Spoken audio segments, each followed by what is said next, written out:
కూటమి అనేది ఘన విజయం సాధించింది. జగన్మోహన్ రెడ్డి దారుణంగా ఓడిపోయాడు. అయితే మీరేమనుకున్నారు అసలు?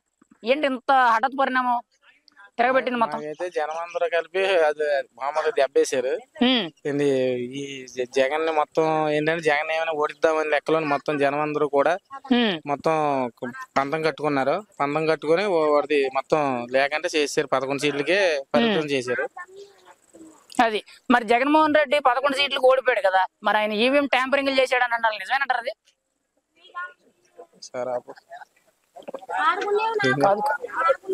జగన్ ఈవీఎం ట్యాంపరింగ్ చేశారని చెప్పి జగన్మోహన్ రెడ్డి రోడ్డు మీద వచ్చి చెప్తున్నారు. నిజంగా జరిగిందంటారా? అన్ని కట్టుకథలు అయ్యి ఏంటంటే ఓడిపోయిన వాళ్ళు అలాగే చెప్తారు, చాలా అలా చెప్తారు. ఈ అరికథలన్నీ ఉన్నాయి కాదు. మరి ఆ రోజునే మన చంద్రబాబు నాయుడు కూడా 23 సీట్లు అన్ని వచ్చినాయి కదా. మరి అప్పుడు ఆ రోజు జగన్మోహన్ రెడ్డి ఏం చేశాడు? అదే డైలాగ్ ఎందుకు వేయలేదు? అలాగే చంద్రబాబు నాయుడు కూడా రాలేదు కదా బయటికి, నాకు ఇలా చేశారు అలా చేశారని రాలేదు. ఏదో నేను ఓడిపోయాను ఇంక మనకి ఎందుకు అని చెప్పి మెలకంటే ఉన్నాడే తప్ప, నేను వాళ్ళు చేశారు వీళ్ళు చేశారు వాళ్ళ మీద వీళ్ళ మీద వంకలేం పెట్టుకోకుండా ఆయన పైన ఆయన బాగానే చేసుకున్నాడు కదా, దాని వల్ల చేసిందని అంటాను. అది అయితే ఈవెంట్ ట్యాంపరింగ్ అనేది జరగలేదని అంటారు? జరగలేదు. అంటే జనాలందరూ కలిపి అనుకోని చేసిన పని తప్ప అది ఏం జరగలేదు.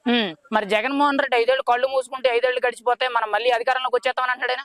సరేండి, ఎవరి భ్రమాలకు ఉంటుంది, దాన్ని మనం చేసేది ఏం లేదు. 5 సంవత్సరాలకి మీ మార్పులు చేర్పులు బోర్డు జరుగుతూ ఉంటాయి.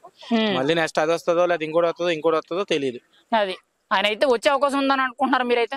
ఇంకా కష్టమే, ఎందుకంటే రాదండి. ఎందుకంటే ఇంత దెబ్బేసాడు, ఇది 11 సీట్లకే అంకితం చేశాడు కదా. రేపొద్దున వస్తే అవి కూడా రావేమో ఒక భయం ఉంటది కదా. రేపొద్దున కాంగ్రెస్ ఉంది, అయ్యో అది పాములోకి రావచ్చేమో కదా. పాములోకి వచ్చి అది ఏదైనా చేసినా మళ్ళీ చంద్రబాబు నాయుడు అవ్వచ్చు లేదా జగన్ అవ్వచ్చు, అదే 13 సీట్లకు 12 సీట్లకి పరిమితం అవుతుంది కాంగ్రెస్ గాని పూనుకుంటే అని మా ఉద్దేశం.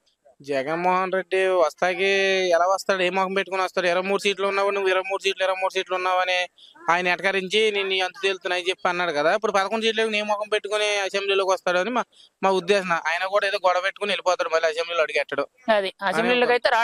అసెంబ్లీలోకి వస్తాడు, వచ్చి 2 రోజులు 3 రోజులు వస్తాడు, ఎవరెవరు గొడవ పెట్టుకుని మళ్ళీ పట్టు వచ్చేటప్పుడు నేను గెలిచేకే మళ్ళీ అడిగెడతానని చెప్పి పెద్ద చంద్రబాబు నాయుడు డైలాగులు ఈయన వేసి వెళ్ళిపోతాడు, ఇంకా అక్కడ ఉండడు అని మా ఉద్దేశం. ఇప్పుడు చూసుకుంటే ఈ రోజు కూటమి అనేది అధికారంలోకి వచ్చింది. చంద్రబాబు నాయుడు మళ్ళీ సీఎం అయ్యాడంటే కారణం టీడీపీ పార్టీ బతుకుందంటే కారణం పవన్ కళ్యాణ్ అంటారు చాలా మంది.